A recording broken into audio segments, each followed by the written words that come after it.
Whaatalo whātua mamalu au whainga malanga ale mo abi vai whātonu airlines o pusi uruli leo ro tautala au wawa ingo le nei walele e au ina silafia mo le lau tele a o alu le whainga malanga.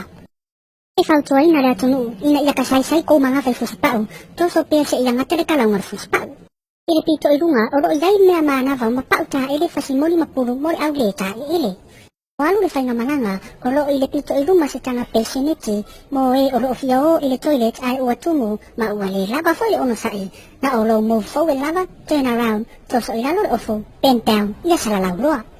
Mo ma i fafo sei, o lo i aise whaitutu a pito i tua, e tu le ia tua i fafo, mane mamafa wale o le tato walele. Mo e o lo ofia matamata se ata, ia pipi i au whela waki nā maka, ai mo e o lo ofia whaitau tusi, ka pē mōri, ma whaitau le mo rau kusi. Ai mo e e le o iei mea o whaia, o lo avanua le posi uruli i le poto pito i ruma, mo se tāwha marastino. Tūlanga i tato me tau mafa, a walangona le fia ai, lamu momi o ka kongfoa. Kautua ina pea le mamalo le pāsese, a o le tūrau il ele le waalele, ina ia whepunga mai fafo, ina ia tau nuu le waalele, ai wana o posi uruli lava lana waalele. O le mea tonu lava le na e ta o le whainga malanga, po le rest in peace. Toi feo ai atili pea i seisi fo i whainga malanga, o posi uruli leo ro o tautala, ma o lore au malanga i fufuru kou au wanga o sasala mai le masa, to wha soifua.